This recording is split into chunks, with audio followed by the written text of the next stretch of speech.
नमस्कार दोस्तों, स्वागत है आपका हमारे YouTube चैनल में। तो आइए अब चर्चा करते हैं सैंधव सभ्यता के सामाजिक जीवन के बारे में कि उनका सामाजिक जीवन ऐसा था, समाज में किस प्रकार के लोग थे, क्या विभेदीकरण था और वो लोग सामाजिक जीवन में कैसे थे। तो सर्वप्रथम बात करते हैं समाज की। तो समाज की जो इकाई थी वो परिवार थी। समाज की इकाई थी परिवार। जो साक्ष्य मिले हैं उनसे पता चलता है कि जो सैंधव सभ्यता के लोग थे वो मातृ देवी की पूजा तो करते ही थे, उसके साथ साथ जो मोहरें मिली हैं उस पे भी मातृ देवी का अंकन, पशुपति शिव का अंकन, मातृ देवी का जो अंकन मिला है उसके आधार पे विद्वानों ने यह निष्कर्ष निकाला कि यह जो सिंधु घाटी सभ्यता का जो सामाजिक परिदृश्य था वो कहीं ना कहीं से मात्र सत्तात्मक समाज था। एक क्वेश्चन बहुत अच्छे तरीके से काफ़ी बार रिपीट करता है कि सैंधव घाटी सभ्यता का समाज कैसा था, पितृसत्तात्मक समाज, मात्र सत्तात्मक समाज, या इनमें से दोनों, या इनमें से कोई नहीं। तो जो सैंधव घाटी सभ्यता का समाज था वो मात्र सत्तात्मक समाज था। इसके बाद अब बात करते हैं कि समाज में कौन कौन से लोग थे।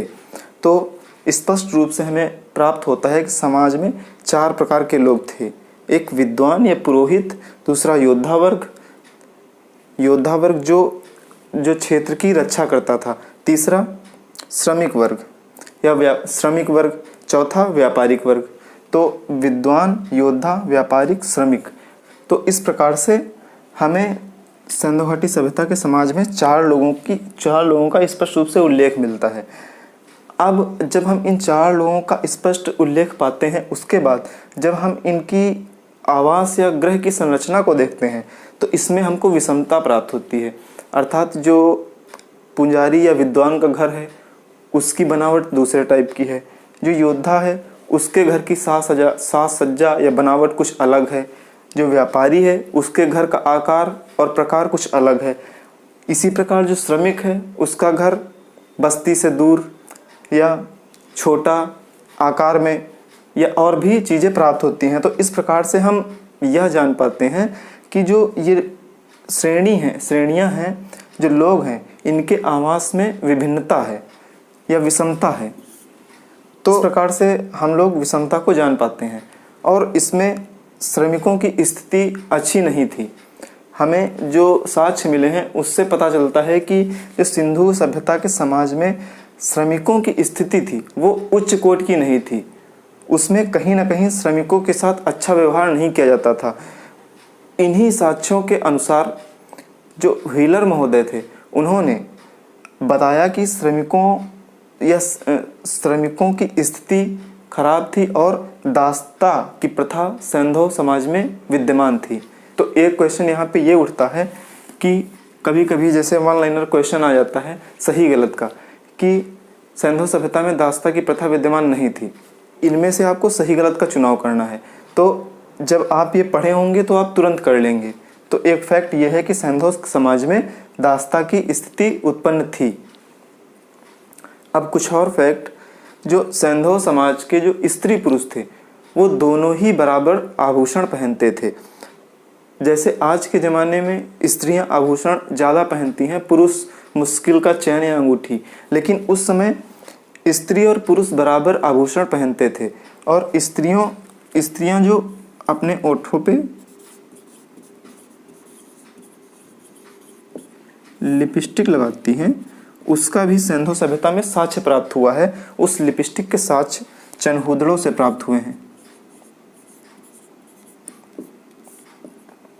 ये भी एक इम्पॉर्टेंट फैक्ट है, इसको नोट कर लीजिएगा। सिंधु घाटी सभ्यता में लिपस्टिक के साक्ष्य कहाँ से प्राप्त हुए हैं? तो सिंधु घाटी सभ्यता में लिपस्टिक के साक्ष्य चनहूदड़ों से प्राप्त हुए हैं। तो सैंधव घाटी सभ्यता में स्त्री और पुरुष दोनों बराबर से आभूषणों को पहनते थे। उसके बाद बात आती है कि वो अपना सारा समय क्या व्यापार में ही बिता देते थे? क्या आमोद प्रमोद या मनोरंजन का कोई साधन नहीं था? तो था, बिल्कुल। अब बात आती है था तो क्या था? तो वो अपने मनोरंजन के लिए पासा या फिर चौपड़, ये चौपड़ पासा टाइप का ही एक खेल होता है और पासा तो आप लोग जानते ही हैं। तो सैंधव घाटी सभ्यता के जो लोग थे वो अपने मनोरंजन के लिए पासा या फिर चौपड़ का खेल खेलते थे। अब एक बात और आती है कि सिंधु घाटी के समाज में विद्वान भी थे, योद्धा भी थे, व्यापारी भी थे, श्रमिक भी थे। तो क्या ये लोग शांति प्रिय थे या ये लोग युद्ध प्रिय थे? क्योंकि यहाँ पे योद्धा वर्ग का उल्लेख हुआ है। तो क्या वो योद्धा वर्ग राज करता था या सिर्फ एक समाज की रक्षा करने के लिए ही योद्धा वर्ग था? तो जो साक्ष्य प्राप्त हुए हैं उनसे पता चलता है कि उनसे लड़ाई के साक्ष्य कहीं भी प्राप्त नहीं हुए हैं। तो इस माध्यम से यही पता चल पाता है कि जो सैंधव समाज था वो एक प्रकार से शांतिप्रिय समाज था, ना कि युद्ध प्रिय। तो एक क्वेश्चन यहाँ पे भी निकल के आता है सामने कि ऑप्शन के रूप में कि क्या सैंधव समाज युद्ध प्रिय समाज था? सही या गलत का चयन कीजिए। तो बिल्कुल गलत, सैंधव समाज शांतिप्रिय समाज था। उसके बाद आते हैं कि सैंधव समाज में जो समाधान की रीतियाँ थी वो क्या थी। जैसे आज चलता है कि किसी के यहाँ कोई डेड बॉडी हुई तो उसको जला दिया गया, या किसी के यहाँ दफना दिया गया, या किसी के यहाँ खुला छोड़ दिया गया। तो उसी प्रकार से आज के हजारों साल पहले सैंधव सभ्यता में समाधान की क्या रीतियाँ थी उसको देखते हैं। इसको नोट कर लीजिए फिर आगे। तो सैंधव घाटी सभ्यता में समाधान की 3 रीतियाँ थीं। एक पूर्ण समाधान, दूसरा आंशिक समाधान, तीसरा शवदाह की प्रक्रिया। तो अब देखते हैं पूर्ण समाधान के अंतर्गत क्या था। तो पूर्ण समाधान के तहत बॉडी को दफना दिया जाता था, और इसमें भी ऐसे साक्ष्य प्राप्त हुए हैं कि बॉडी का सर उत्तर में और पैर दक्षिण में करके दफनाए जाते थे। कहीं कहीं पे ये प्रक्रिया उल्टा होती थी, सर पश्चिम में और पैर पूरब में, ऐसा माना जाता है। तो ये जगह जगह के हिसाब से वैरी करता है। ये एक ही फैक्ट नहीं है कि हर जगह जो पूर्ण समाधान होता था वहाँ सर उत्तर और पैर पश्चिम में ही रखे जाते हों। हर जगह जगह अलग अलग प्रक्रिया है। तो पूर्ण समाधान के अंतर्गत शरीर को पूर्णतः दफन करके या गड्ढा खोद के उसके अंदर रख दिया जाता था। आंशिक समाधान में क्या होता था, शव को खुले में छोड़ दिया जाता था, उसके बाद कुछ दिन के लिए खुला रहता था, उसके बाद जब उसका कुछ बचता था आंशिक पार्ट तो उसको बाद में गड्ढे में दफन कर दिया जाता था। और शवदाह के अंतर्गत तो आप जानते ही हैं, दाह मतलब जलाना। तो जलाने की जो शव को जलाने की प्रक्रिया को ही शवदाह बोला जाता है। तो ये शवदाह की प्रक्रिया हो गई। तो सामाजिक जीवन के अंतर्गत इतना परफेक्ट है। अब बात करते हैं धार्मिक जीवन।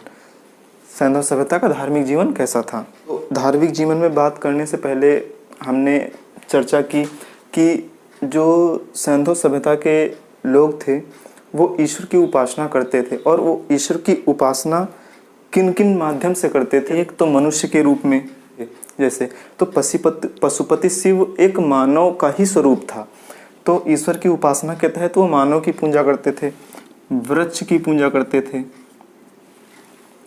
पेड़ पौधे, इसी पेड़ पौधों को एक प्रकार से वो प्राकृतिक शक्ति के रूप में मानते थे। तो वृक्ष के रूप में वो पीपल, कीकर, नीम, इस तरह के वृक्षों की भी वो पूजा करते थे ईश्वर की उपासना के अंतर्गत।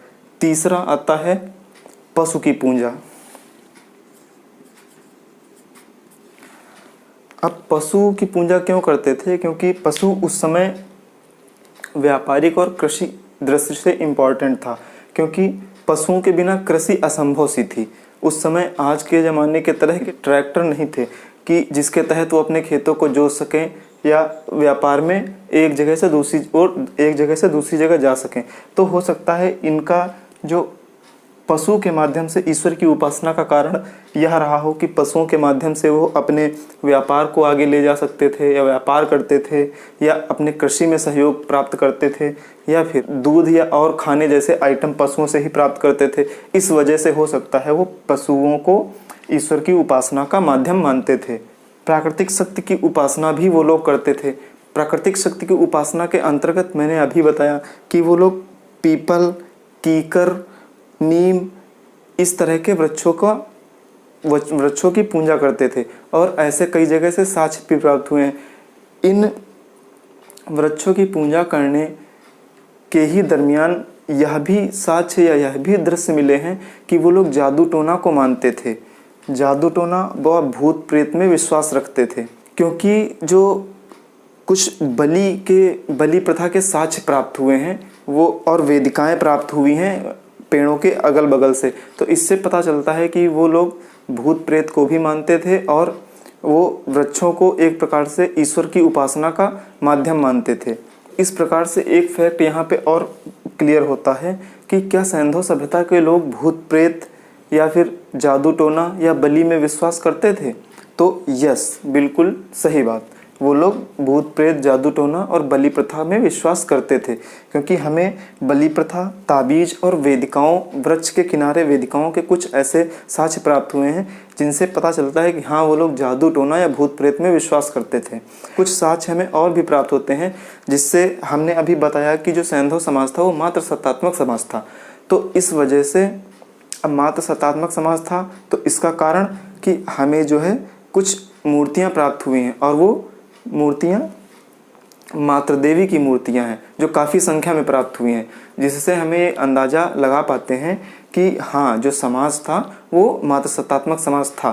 तो मूर्तियाँ जो हमें मात्र देवी की प्राप्त हुई हैं वो मैक्सिमम मूर्तियाँ कालीबंगा से प्राप्त हुई हैं, और कुछ मूर्तियों में हमें पशुपति शिव का अंकन मिलता है। ये मूर्तियाँ कहाँ से प्राप्त हुई हैं? जो पशुपति शिव की मूर्ति है वो हमें मोहनजोदड़ो से प्राप्त होती है।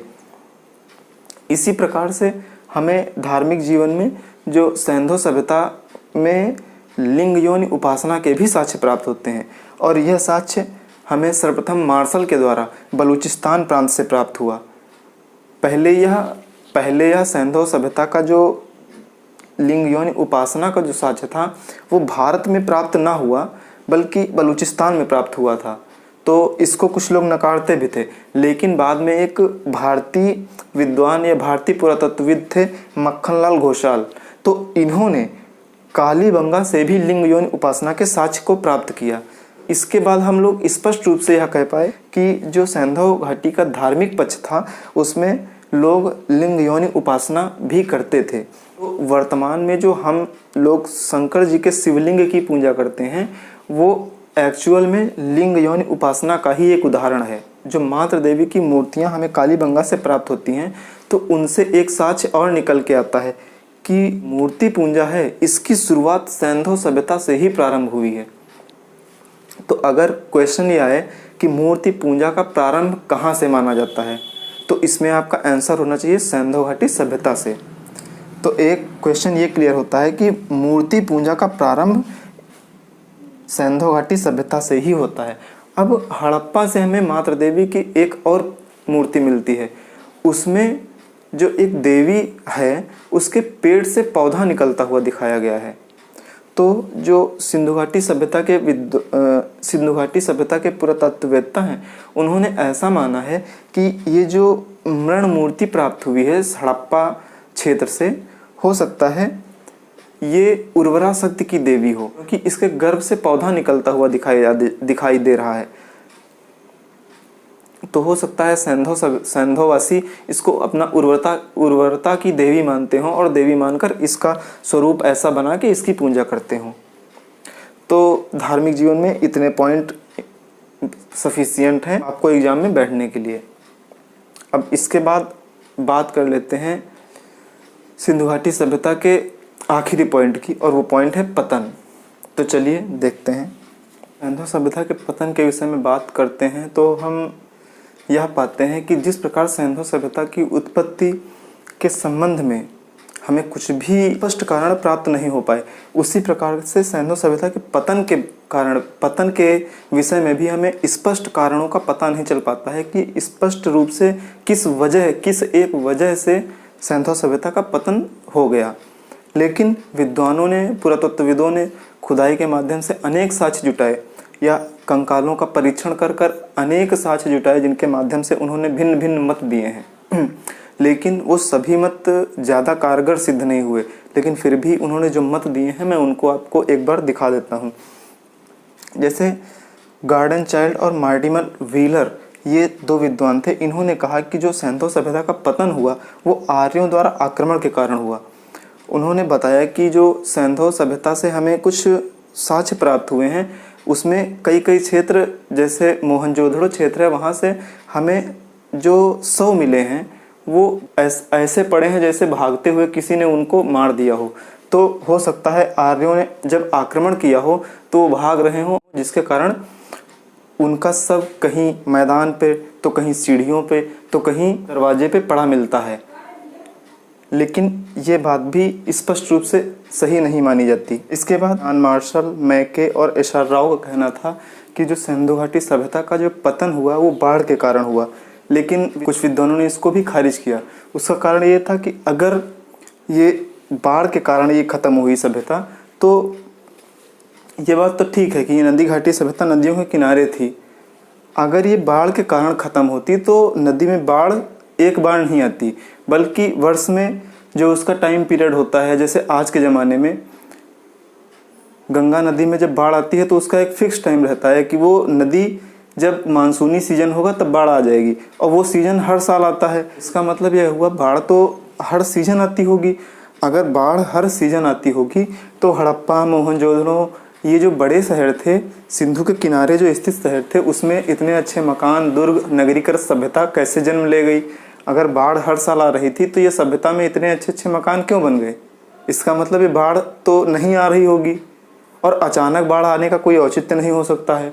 तो अन्य विद्वानों ने इस मत को भी खारिज कर दिया। एक विद्वान थे साहनी जी, उन्होंने कहा कि जो पतन का कारण है ये जल प्लावन है, जल प्लावन को ही हम बाढ़ कह सकते हैं। तो अभी जैसे मैंने बताया, जो पिछला बताया मैंने कि बाढ़ के कारण क्यों नहीं हो सकते हैं, तो इसको भी उसी मत से खारिज कर दिया गया। फिर एक के यू आर कनेडी जो महोदय हैं, इन्होंने बताया कि जो सिंधु सभ्यता का पतन का कारण है वो प्राकृतिक आपदा, जैसे प्लेग या मलेरिया या महामारी का फैलना। तो इस प्रकार से इन्होंने बताया कि जो सिंधु घाटी सभ्यता है उसका पतन प्राकृतिक आपदाओं के कारण हुआ है। जो मलेरिया फैल गई या प्लेग फैल गया, ये जो बड़ी महामारी टाइप की बीमारियां हैं, इनके कारण इसका पतन हुआ है। तो KUR कनेडी ने कंकालों का अध्ययन करके बताया कि उनके कंकालों में महामारी टाइप का, मलेरिया टाइप का कुछ लक्षण मिला है, लेकिन जब वास्तविकता जांच की गई तो ऐसा कुछ भी प्रतीत नहीं हुआ।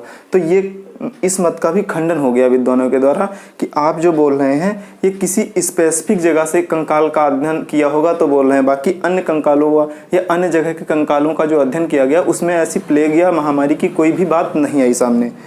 तो ये मत भी खारिज हो गया। उसके बाद एक अमलानंद घोष थे, इन्होंने जलवायु परिवर्तन को उत्तरदायी माना इस पतन का।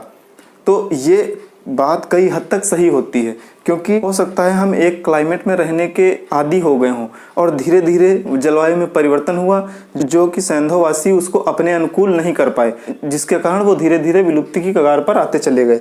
तो इसका जो वास्तविक आंसर है, अगर पतन का वास्तविक कारण पता लगाया जाए तो वो ये मिलता है कि जो पतन का कारण है वो क्रमिक एवं दीर्घकालिक परिवर्तन, एकदम से कोई विलुप्त नहीं हो गया, लेकिन क्रमिक धीरे धीरे जो परिवर्तन आते गए, उन परिवर्तन में सिंधुवासी अपने आप को परिवर्तित नहीं कर पाए और आगे चल के वो विलुप्त हो गए। तो पतन में इतना ही पर्याप्त है। यहीं से आज सिंधु घाटी सभ्यता का चैप्टर क्लोज। आपके मन में अगर कोई भी सवाल उत्पन्न हो रहा है तो उसे कमेंट के माध्यम से हम तक पहुंचाएं, ताकि हम आपकी समस्या का समाधान कर सकें। और हमारे चैनल को ज़्यादा से ज़्यादा सब्सक्राइब व बेल आइकन को ज़रूर दबाएं, जिससे हर नोटिफिकेशन आप तक पहुंच सके, और लाइक और कमेंट भी करें, जिससे हमारा मनोबल भी बढ़ेगा और कमेंट के माध्यम से आपकी समस्याओं का निस्तारण भी हम जल्द से जल्द कर सकेंगे। धन्यवाद।